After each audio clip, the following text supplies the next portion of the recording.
맹인되었던 자의 눈을 뜨게 하자 날 때부터 눈을 뜨고 살았던 사람들이 흥분하기 시작을 합니다.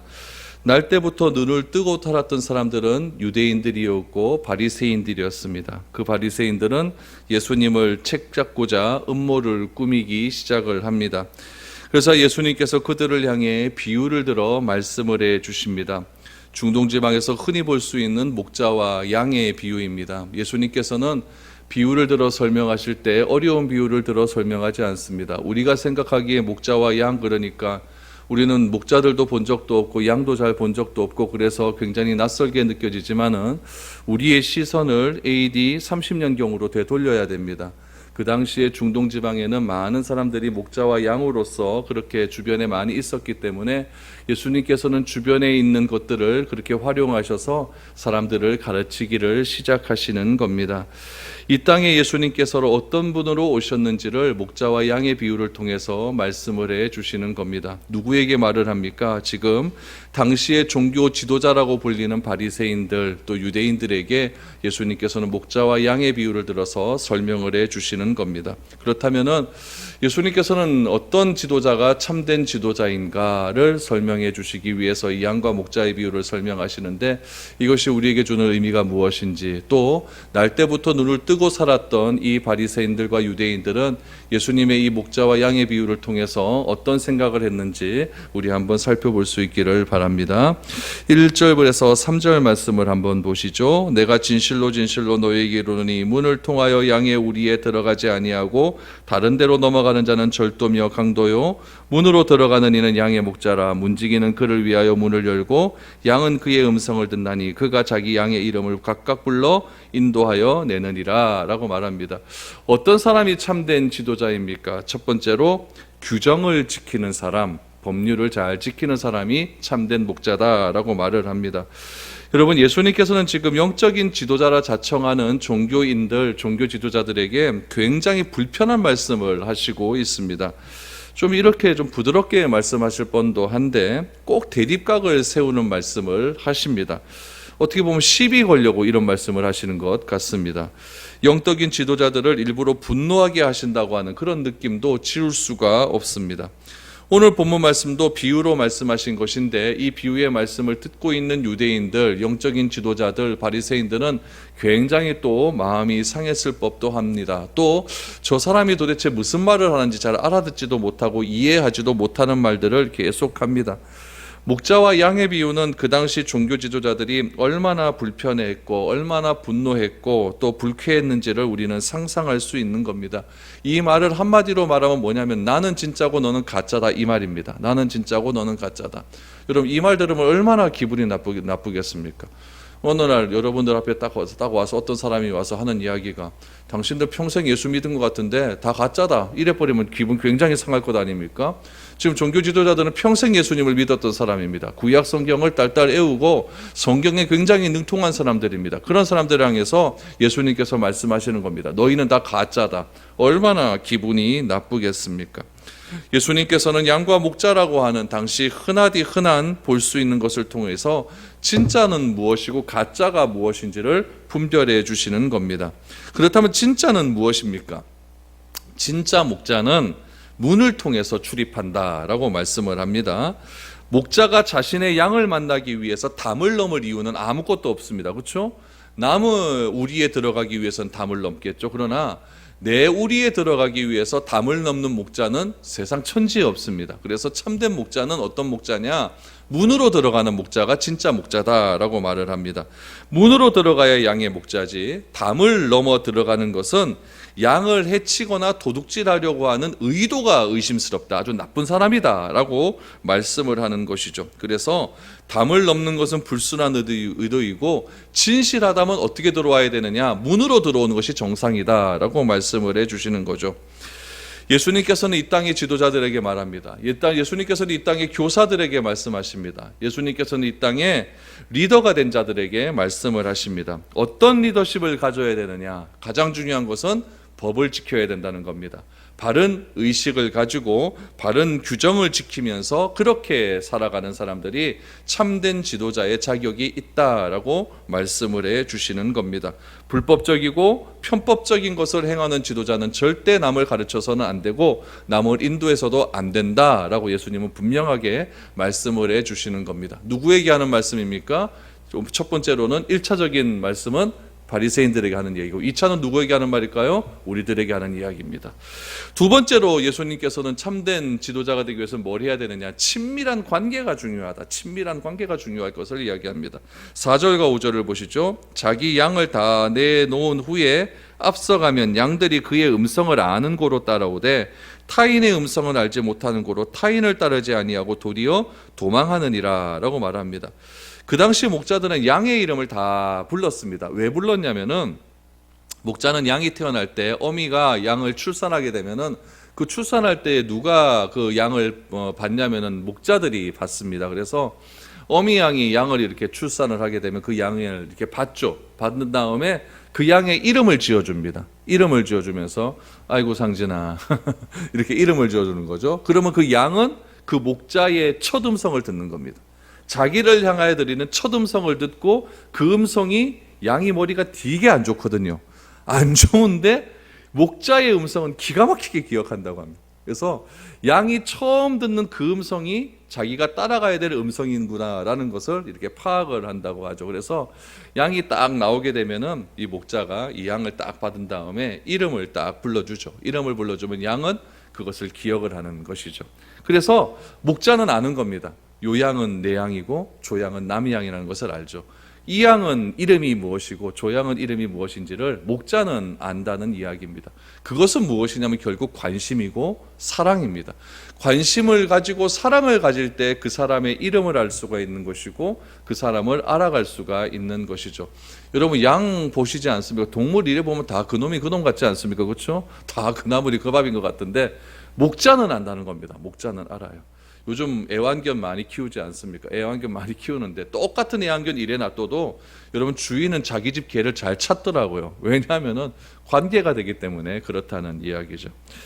다른 목자들은 그러면 그 다른 양의 이름을 알겠습니까? 모른다는 이야기죠. 양은 목자를 사랑하기 때문에 따라가는 것이고 목자는 양을 사랑함으로 뭘 해주냐면은 보호를 해줍니다. 목자가 단지 그 자기가 키우는 양의 털을 갖기 위해서 또 양의 고기를 가져서 자기만의 어떤 수입을 얻기 위해서 양을 키운다라고 하는 것은 이거는 사업적 관계라는 이야기예요. 그러나 그 당시에 양과 목자, 참된 목자와 양의 관계는 그 관계가 사업적인 목적으로 그렇게 이루어지지 않았다라는 이야기입니다. 한 마리 한 마리를 기억했다라는 이야기죠. 그래서 그 한 마리 한 마리 양을 기억하는 그만큼 친밀한 관계가 유지가 되어 있다. 그것이 참된 지도자다라는 것을 말을 하죠. 마찬가지로 참된 교회는 이런 관계 형성이 중요하다라는 겁니다. 여러분이나 제나 이렇게 뭐 연락을 한번 할 때 연락 한번 하는 것이 부담스럽고 조심스럽다고 한다면 그것은 여러분 참된 교회의 모습이 아닙니다. 그것은 그냥 비즈니스 관계일 수밖에 없는 것이죠. 어떨 때 바쁠 것 같아서 연락을 못했다고 하는 이야기도 가끔 듣게 되는데 그렇다고 할지라도 꼭 연락을 할 일이 있으면은 연락을 해 주어야 진정한 관계가 될 수가 있는 겁니다. 그래서 성경에서 말하는 이 친밀감의 이 히브리식 표현은 무엇이냐면은 아주 가까운 친밀감을 이야기합니다. 그냥 아는 관계가 아니라 아주 가깝게 아는 관계, 그런 관계를 친밀감이라고 이야기를 하죠. 그래서 이런 친밀감에서 파생되는 단어가 관계라고 하는 의미거든요. 그래서 하나님과 나와의 관계를 이야기할 때도 아주 속속들이 아는 그런 관계를 뜻한다는 이야기죠. 그래서 예수님께서는 하나님과 나와의 그런 관계적인 표현, 관계적인 친밀감을 사용함에 있어서 양과 목자의 관계 속에서도 이 친밀감이라고 하는 표현을 사용하시는 겁니다. 서로가 잘 아는 거죠. 서로가 잘 신뢰하고 믿을 수 있는 그런 관계를 이야기하고 있는 것입니다. 그래서 진정한 지도자들은 누구를 이야기하느냐? 법규를 잘 지키는 사람, 그런 사람, 또 친밀한 관계성을 유지하는 사람, 그런 사람들이 참으로 지도자로서의 삶의 자격이 있다라는 겁니다. 그런데 이 말을 듣는 종교 지도자들, 그 지도자들은 어떤 반응을 보였겠습니까? 6절 말씀을 보시죠. 예수께서 이 비유로 그들에게 말씀하셨으나 그들은 그가 하신 말씀이 무엇인지 알지 못하니라 라고 말합니다. 전혀 알아듣지 못합니다. 여러분, 우리도 이렇게 이야기할 때 돌려 말해도 알아듣는 사람이 있고, 그렇죠? 돌려 말하면 못 알아듣는 사람이 있습니다. 그런 사람한테는 직설적으로 얘기를 해줘야 돼요. 그래야 알아듣죠. 이 바리새인들은 돌려 얘기하면 전혀 알아듣지 못하는 거죠. 그래서 예수님께서 좀 더 친절하게 그들에게 알아들을 수 있도록 좀 더 이 양과 목자의 관계가 어떤 관계인지를 좀 더 친밀하게 이야기를 해주십니다. 그 이야기가 무엇이냐? 7절에서 9절까지의 말씀입니다. 그러므로 예수께서 다시 이르시되 내가 진실로 진실로 너희에게 말하노니 나는 양의 문이라. 나보다 먼저 온 자는 다 절도요 강도니 양들이 듣지 아니하였느니라. 내가 문이니 누구든지 나로 말미암아 들어가면 구원을 받고 또는 들어가며 나오며 꼴을 얻으리라 라고 말합니다. 이제 예수님께서 구체적으로 말씀하시죠. 이제 막 대놓고 말씀하시는 겁니다. 뭐라고 말하느냐? 내가 양의 문이다 라고 말합니다. 아까 첫 번째 지도자의 덕목이 무엇이었습니까? 규정을 지켜야 된다라고 말하지 않습니까? 그 규정이 무엇이었냐면은 양의 우리로 들어갈 때 어디로 들어가야 된다? 문으로 들어가야 된다. 문으로 들어가야 된다. 근데 그 문이 누구라고 이야기하느냐? 나다라고 이야기합니다. 문으로 출입을 해야 진짜인데 그 문이 바로 예수님이다라는 이야기죠. 이거는 우리 그 당시 또 양 우리에 대한 이야기를 조금 들으면 좀 이해가 쉽습니다. 이스라엘은 건기가 우기가 굉장히 뚜렷합니다. 그래서 겨울에는 비가 많이 옵니다. 겨울에는 비가 많이 오고 여름에는 비가 안 옵니다. 그래서 비가 오는 날과 안 오는 날이 굉장히 뚜렷합니다. 그래서 한 11월에서 우리 요 달력으로 11월에서 2월쯤 가면요 이스라엘 광야가 아주 푸르르는 것을 이렇게 경험을 해요. 그래서 이스라엘에 있는 양을 치는 목자들은 그 건기가 되면은 여름철이 되면은 그 풀이 좀 많은 쪽으로 이렇게 옮겨 다닙니다. 이렇게 옮겨 다니는 것을 많이 볼 수가 있죠. 그러면 옮겨 다니게 되면 이제 멀리 떨어진 곳으로 가게 되는 거예요. 그럼 뭐 이 하루치가 안 되면은 뭐 2, 3일 걸려서도 갈 수가 있는 것 아니겠습니까? 가갖고 이제 우리를 짓는 거예요. 어떻게 짓냐면은 이스라엘 광야는 뭐가 있냐면 돌이 굉장히 많아요. 돌도 뭐 이만한 돌도 있고 뭐 자갈도 있고 돌이 굉장히 많습니다. 그 돌을 이렇게 쌓는 거죠. 쌓아갖고 이게 둥그렇게 쌓습니다. 쌓고 난 다음에 뭐를 안 만드냐면 문을 안 만들어요. 문을 안 만들고 둥그렇게 쌓는데 그 입구를 어느 정도 크기로 만드냐면 딱 목자의 키만큼 만듭니다. 키만큼. 왜 그렇게 만드냐면은 목자가 그 문에 누워 자는 거예요. 누워 자는 거죠. 그래서 양들이 밖으로 나가기 위해서는 꼭 목자를 밟고 지나가야 되는 거예요.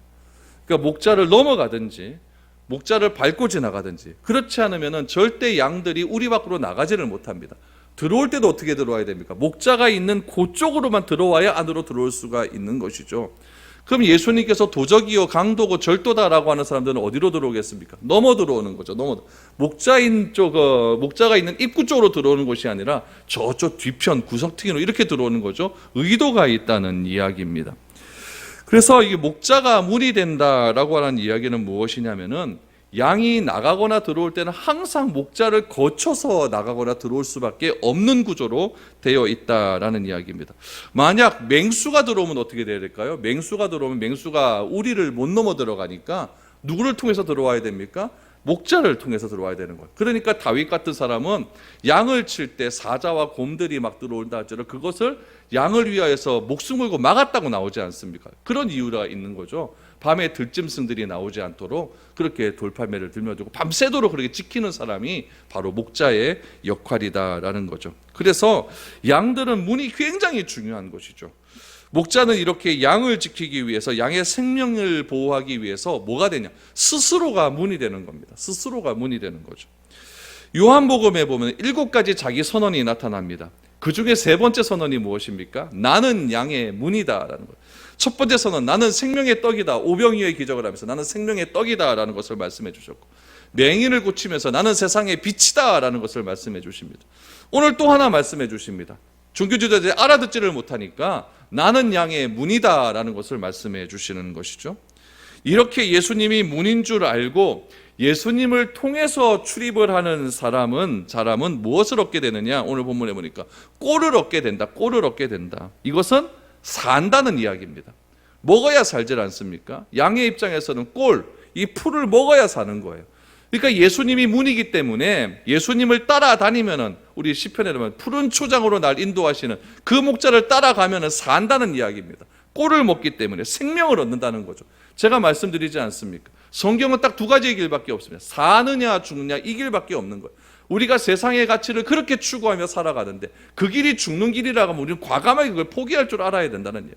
예수님께서는 사느냐 죽느냐 이 두 가지 길 중에서 생명의 길로 들어가는 것은 무엇이냐, 야를 통해서 들어와야만 생명의 길, 꼴을 먹을 수가 있다라는 이야기입니다. 다른 말로 말하면 무엇입니까? 다른 지도자, 다른 문을 통해서는 절대로 구원을 얻을 수가 없고 꼴을 얻을 수가 없고 생명을 얻을 수가 없다라는 것을 예수님께서 그렇게 지금 종교 지도자에게 말씀하고 있는 거죠. 그래서 예수님은 말을 합니다. 나보다 먼저 온 자는 다 절도요 강도라라고 말합니다. 나보다 먼저 와서 내가 메시아라고 얘기하고 내가 그리스도라고 얘기하고 내가 문이라고 얘기하는 사람들은 다 절도요 강도라고 이야기하는 거죠. 그들은 담을 넘어오는 것이고 그 의도는 철저하게 자기의 이익을 위해서 온다는 겁니다. 담을 넘어오는 도둑놈이 왜 오겠습니까? 우리 집에 도둑놈이 들어왔는데 여러분 자녀들 양육하기 위해서 도둑이 오겠습니까? 그거 아니지 않아요. 뭐 훔치기 위해서 오는 거죠. 양우리도 마찬가지예요. 양우리도 이렇게 돌을 이렇게 쌓아놨는데 그 양우리를 뛰어넘어오는 것은 양 훔쳐가서 자기의 사리사욕을 취하기 위해서 오는 도적이요 강도가 아니겠습니까? 예수님은 그 말씀을 하고 있는 거죠. 그래서 양들에게 생명을 주기 위해서 오는 자는 내 문을 통해서 들어와야 되는 거. 그것이 진정한 문이고 그것이 진짜 생명의 길로 가는 것이고, 담 넘어 들어오는 자는 양에게 생명을 주러 오는 것이 아니라 양을 착취하고 자기만의 이익을 추구하기 위해서 사는 그런 자들이 있다라는 것을 예수님께서는 강조하고 있는 겁니다. 그래서 10절을 보십시오. 10절에 보니까 예수님께서 이 땅에 왜 오셨는가를 분명히 이야기합니다. 도둑이 오는 것은 도둑질하고 죽이고 멸망시키려는 것뿐이요 내가 온 것은 양으로 생명을 얻게 하고 더 풍성히 얻게 하려는 것이다 라고 말합니다. 생명을 얻게 하고 더 풍성히 주기 위해서 나는 이 땅에 왔다라고 이야기하고 있습니다. 다시 말하면 예수님은 우리에게 무엇을 요구하지 않습니다. 도둑놈은 항상 우리에게 뭘 요구합니다. 딱 칼 들이대고 뭐 들라 그럽니까? 돈 내놔. 요구하지 않습니까? 그런데 예수님은 우리에게 생명을 주시기 위해서 생명 줄 테니까 너 나한테 뭐 줘 이렇게 요구하지 않는다는 거예요. 왜냐하면 예수님께서 이 땅에 오신 목적 자체가 우리한테 무엇을 받아서 생명을 주는 것이 아니라 그냥 생명을 주기 위해서 이 땅에 오셨다라고 말하기 때문에 그렇습니다. 그래서 생명을 얻게 하고 더 풍성히 얻게 하려는 것이다 라고 말합니다. 그럼 예수님께서 무엇이 풍성하신 분입니까? 생명이 풍성하신 분이에요. 생명이 너무 어마어마하게 풍성하신 분이라는 거죠. 그래서 헬라 철학자들은 예수님께서 하늘에 있는 어떤 신이 있는데 그 신에게 생명이 너무너무 많다는 것을 알았어요. 그래서 헬라 철학자는 어떻게 생각을 했냐면은 그 신이 사람을 통해서 아이가 태어날 때에 그 생명을 하나씩 하나씩 아이에게 집어넣어 준다라고 생각을 했어요. 플라톤이라는 사람이 그렇게 얘기를 했죠. 그래서 생명을 하나씩 하나씩 집어넣어 줌을 통해서 아이가 이 세상에 태어난다라고 그렇게 말을 하는 철학자들도 있었습니다. 생명이 풍성한 겁니다. 그러니까 우리도 기도도 어떻게 해야 됩니까? 생명이 풍성하신 하나님께 뭘 달라고 기도해야 돼요? 생명을 달라고 기도하는 거예요. 또 뭘 달라고 그러면 또 많이 주실까요? 하나님, 내가 저 사람한테도 생명을 좀 줘야겠는데 생명 내한테 준 생명 말고 또 다른 생명도 하나 주이소. 그래 기도하면 하나님가 나한테 그거 많다. 자, 1+1 막 주시는 거죠. 그래서 우리의 기도가 하나님, 진짜 주님 생명을 주십시오. 생명을 주십시오. 우리에게 꼴을 주십시오. 살 길을 주십시오. 하나님, 저 사람이 아직까지 생명이 없습니다. 생명을 주십시오. 이렇게 기도하는 것이 성경적인 기도이고 하나님이 기뻐하시는 기도다라는 것을 말씀을 해 주시는 겁니다. 그래서 예수님은 자기를 선언합니다. 나는 양의 문이다. 나는 양의 문이다. 나는 문이다.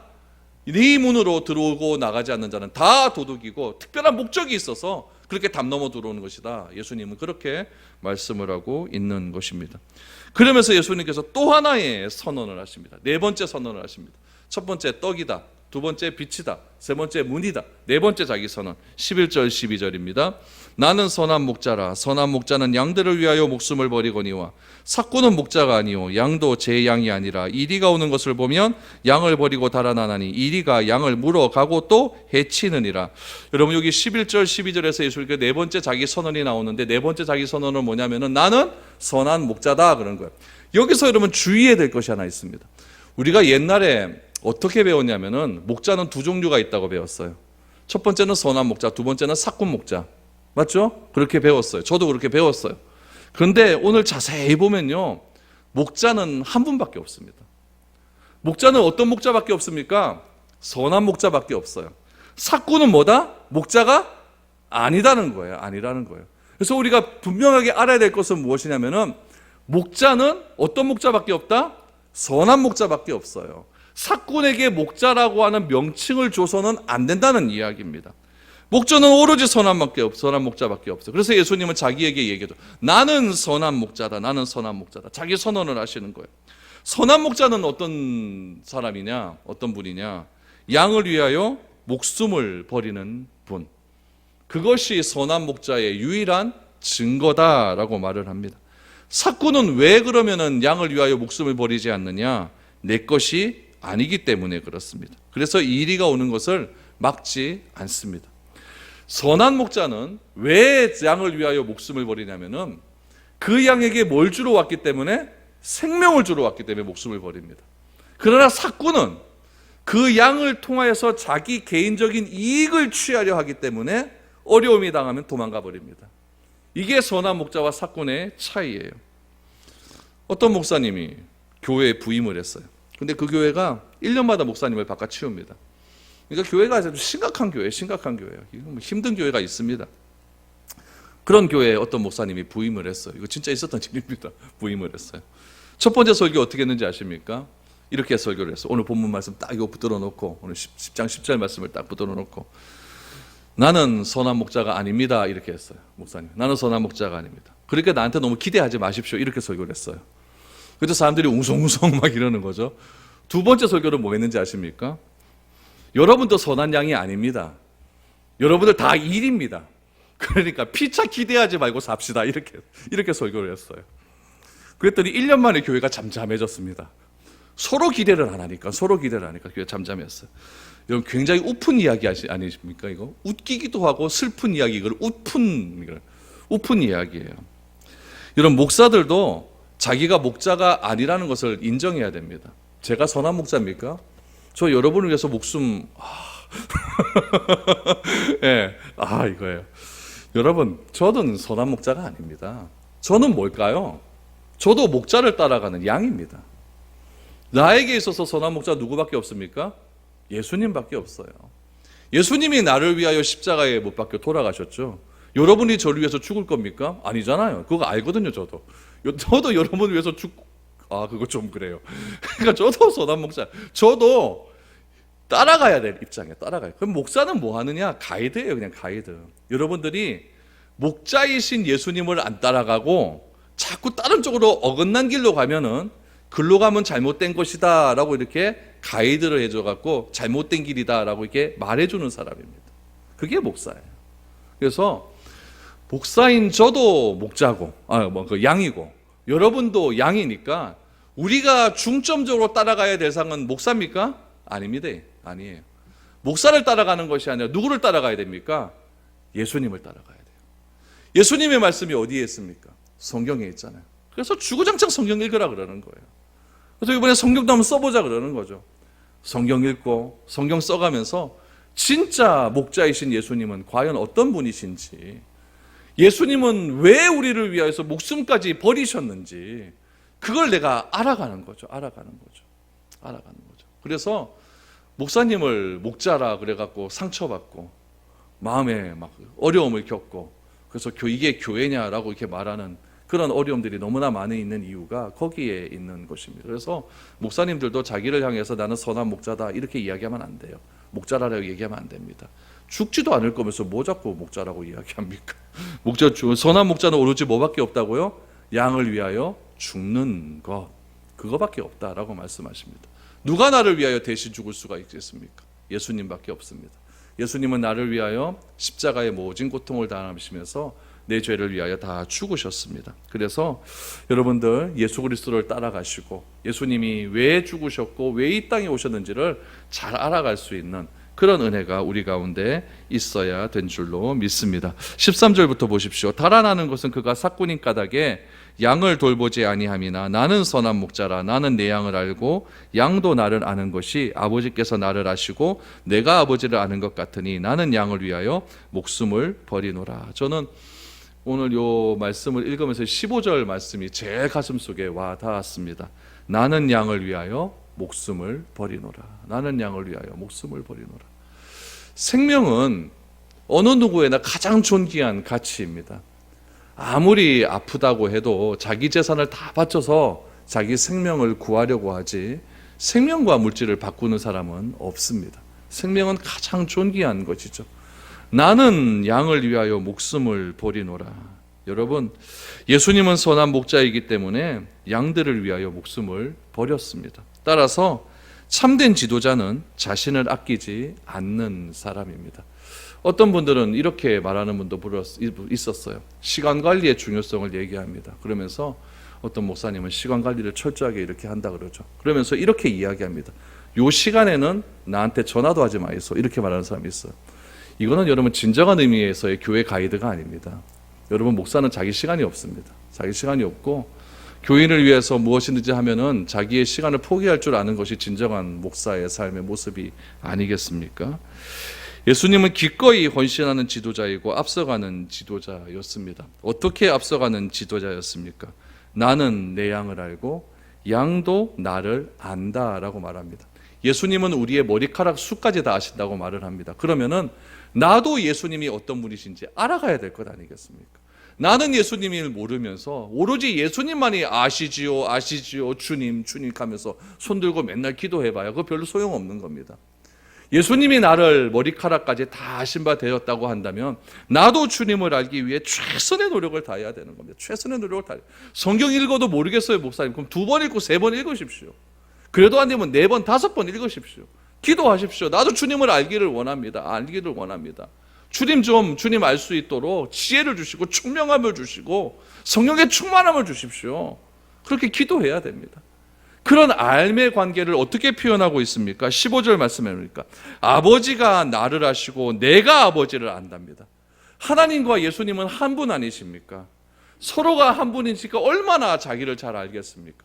그렇게 친밀하게 아는 것 같이 예수님이 나를 아시는 것이 그만큼 친밀하게 안다고 한다면 나도 주님을 알아야 된다는 이야기예요. 그렇기 때문에 예수님은 양을 위하여 목숨을 버린다. 왜 버리겠습니까? 나를 너무 잘 알기 때문에, 자기가 죽지 않고서는 내가 구원받을 길이 없기 때문에, 자기가 죽지 않고는 우리가 결핍에서 해방될 수 있는 길이 도저히 없기 때문에 자기가 목숨을 버려 죽는 것입니다. 그분이 누구입니까? 선하신 목자이신 예수 그리스도이십니다. 그래서 예수님께서는 요한복음에서 자기의 4번째 선언을 이렇게 하십니다. 나는 선한 목자다. 나는 선한 목자다. 그렇기 때문에 나는 양들을 위하여 목숨을 버린다. 양을 위하여 목숨을 버리노라. 얼마나 감사하고 감격적인 이야기입니까? 그래서 예수님이 우리를 어떻게 사랑하시는 것이 참된 사랑이신지를 본을 보여주십니다.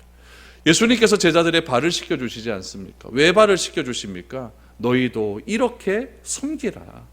예수님께서 직접 무릎을 꿇고 제자들의 발을 씻겨주면서 이웃을 사랑하는 섬김이 어떤 것인지 사람들이 잘 모르니까, 제자들이 모르니까 예수님께서 직접 그들의 발을 씻겨주시면서 이것이 진짜 사람을 섬기는 방법이라고 먼저 본을 보여주시는 겁니다. 우리도 어떻게 해야 됩니까? 그런 사랑을 본받아서 예수님이 그렇게 했으니까 우리도 그런 예수님을 알아서 그분처럼 그렇게 남을 섬기는 그런 삶의 모습이 필요하다라는 것을 우리에게 말씀해 주시는 것이죠.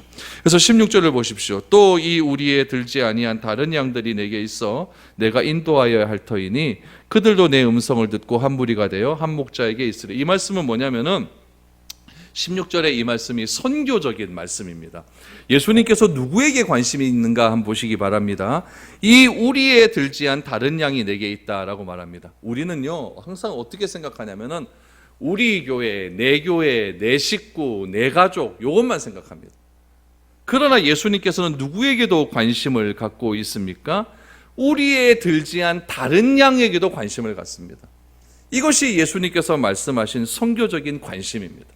교회가 가져야 될 선교적인 관심입니다. 우리끼리 좋다고 합니다. 그러나 절대로 교회는 우리끼리가 아닙니다. 교회는 우리끼리만 해서는 안 됩니다. 주님께서도 우리 밖에 있는 양에게 관심을 가졌다고 한다면 우리도 우리 교회 밖에 있는 사람들에게 관심을 가져야 된다는 이야기입니다. 타종교에 속한 사람이나 믿지 않는 사람들에게도 생명을 주고자 하는 예수님을 만나게 해야 된다는 겁니다. 내가 생명을 얻었기 때문에 그들에게도 생명을 전해야 되는 사명이 바로 여기서 나온다는 이야기죠. 예수님이 하시는 말씀은 예수님은 다른 양에게도 관심이 있다. 그 예수님을 알았잖아요. 그럼 우리도 그 예수님을 알았기 때문에 그렇게 행해야 되는 이유가 바로 여기에 있다는 겁니다. 잘못된 교리를 가지고 전하는 사람들을 보십시오. 그들이 가지고 있는 교리는 전부 사꾼의 교리들 아닙니까? 여러분, 이단들이 가지는 가장 큰 특징이 무엇입니까? 자기를 따르는 그런 사람들을 위하여 목숨을 버리는 것이 아니라 어떻게 해서든지 그 사람들을 쥐어 짜서 그들의 있는 돈을 빼앗으려고 하는 것이 사꾼들, 이단들의 지도자들의 가장 큰 특징들 아니겠습니까? 그래서 남의 목장들 기웃기웃하고 이 교회 저 교회 기웃기웃하면서 생명을 따라가고 있는 사람들을 미혹하고 있는 것 아닙니까?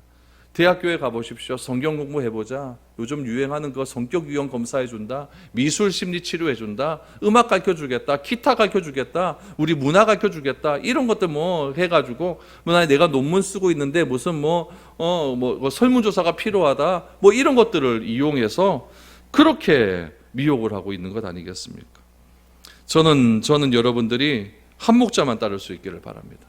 우리를 위하여 목숨을 버리시는 예수 그리스도, 그분이 선한 목자라고 한다면 그분만 따를 수 있는 그런 우리 모두가 되어야 될 줄로 믿습니다. 그래서 성경 열심히 읽으십시오. 성경 열심히 필사하십시오. 뭐 좀 12월까지 다 못 쓰면 어떻습니까? 그거 못 쓴다고 내가 뭐라 하기를 합니까? 못 쓰는데 그대로 하면 되죠.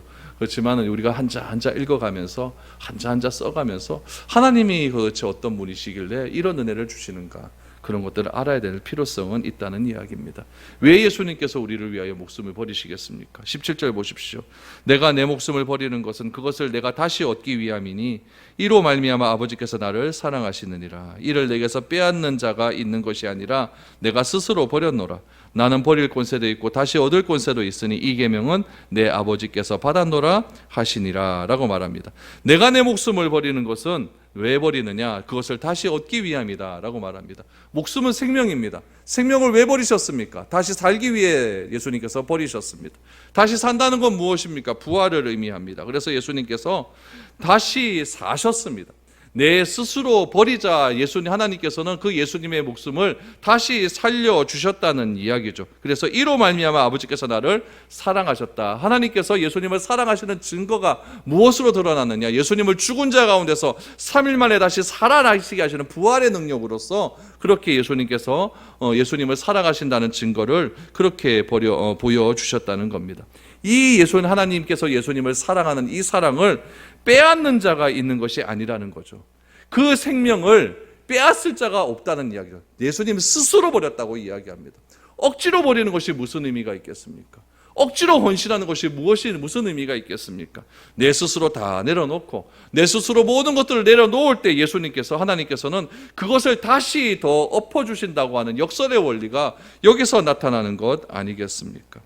예수님께서 왜 버리시겠습니까? 왜 자기의 생명을 버리셨겠습니까? 그 생명을 버림을 통해서 무한한 것을 얻을 수 있기 때문에 그렇습니다. 영생을 얻을 수 있기 때문에 그렇습니다. 그래서 믿음은 바라는 것의 실상입니다. 무엇을 바랍니까? 영원한 것을 바라는 거죠. 그 영원한 것을 바라기 때문에 현재의 것들을 버릴 수가 있다는 거죠. 그래서 히브리서 11장 말씀에 보면은 믿음의 위인들이 계속해서 이 세상의 어려운 삶, 이 세상의 가치를 버릴 수 있는 이유를 어떻게 표현하고 있느냐? 이 세상보다 더라는 말이 계속 반복적으로 나옵니다. 세상에 있는 것보다 더 사모하는 것이 있었다. 모세는 왕궁에 있는 것보다 더 큰 것을 바랐다. 이렇게 나오는 거죠. 더 큰 것을 바랐기 때문에, 무한한 것들을 바랐기 때문에 이 세상 것을 버릴 수가 있었다라고 말을 하는 것입니다. 날 때부터 맹인되었던 자들의 눈을 뜨게 되는 이 사건을 통해서 예수님과 바리새인들이 충돌을 하기 시작을 합니다. 날 때부터 눈을 뜨게 했다는 그 사건 때문에 태어날 때부터 보는 사람들이 예수님과 충돌을 일으키는 것이죠. 그 충돌을 가지고 어떻게 표현합니까? 19절을 보십시오. 이 말씀으로 말미암아 유대인 중에 다시 분쟁이 일어났습니다. 그 중에 많은 사람들이 말하되 그가 귀신 들려 미쳤거늘 어찌하여 그 말을 듣느냐 하며, 어떤 사람은 말하되 이 말은 귀신 들린 자의 말이 아니라 귀신이 맹인의 눈을 뜨게 할 수 있느냐 하더라 라고 말씀하고 있습니다. 논쟁이 계속적으로 시작되고 있다는 이야기입니다. 예수님은 자신을 가리켜서 문이라고 말씀하셨습니다. 나는 목자라고 말씀하셨음에도 불구하고 아직까지 예수님에 대한 눈을 뜨지 못하는 사람들이 있었다는 이야기입니다. 저는 이 시대도 똑같다고 믿습니다. 예수님의 시대나 오늘날이나 다를 것이 없습니다. 예수가 그리스도라고 그렇게 전해도 그 사실을 믿지 않고 냉소적인 반응을 보이는 사람이 얼마나 많이 있습니까? 하물며 그때는 예수님께서 직접 말씀하셨음에도 불구하고 오늘 19절 20절의 말씀처럼 어떤 사람은 예수를 믿는다 하고 어떤 사람은 믿지 않는다라고 말을 하는 사람들이 계속해서 들고 일어나기 시작을 하는 겁니다. 여러분, 이런 시대에 우리가 해야 할 일은 무엇입니까? 먼저 내가 잘 믿어야 됩니다. 내가 잘 믿어서 변화된 모습을 보여줘야 됩니다. 그래야 예수가 그리스도라는 사실이 내 입에서 터져 나올 때 그 사실이 믿어지는 겁니다. 나는 잘 살지도 못하면서 예수 믿어라 예수 믿어라 무슨 의미가 있겠습니까? 여러분, 내가 예수님이 그리스도라는 사실을 잘 믿어야 우리의 삶이 변화될 것이고 그 변화되는 간증이 있어야 예수님이 참 목자이심을 믿고 따라갈 수 있는 겁니다. 여러분, 예수 잘 믿을 수 있도록 기도하십시오. 예수님을 깊이 알아갈 수 있도록 기도하십시오. 그래서 내가 변화될 수 있도록 기도하십시오. 내 변화된 모습의 삶의 간증들이 마구마구 터져나올 수 있도록 그렇게 기도하시기 바랍니다. 그래야만 사람에게 시험 들지 않습니다. 그래야만 교회에 시험 들지 않는 겁니다. 오늘 마태복음 23장 3절 말씀을 읽고 마치도록 하겠습니다. 이 말씀 속에서 우리가 해야 될 기도의 제목이 나옵니다. 우리 같이 한번 읽어봅시다. 시작. 그러므로 무엇이든지 그들이 말하는 바는 행하고 지키되 그들이 하는 행위는 본받지 말라. 그들은 말만 하고 행하지 아니하며 말만 하고 행하지 않는 어리석은 신자가 되지 않기를 소망합니다. 그래서 예수님을 잘 알아서, 예수님이 나를 알듯 나도 예수님을 잘 알아서 말과 행함이 일치될 수 있는, 믿음과 순종함이 일치될 수 있는, 같은 길 걸어갈 수 있는 그런 우리 교회가 되어서 이 어지러운 세상 속에서 많은 사람들에게 온전한 그리스도인을 증거할 수 있는 그런 복된 교회가 될 수 있기를 축복드립니다.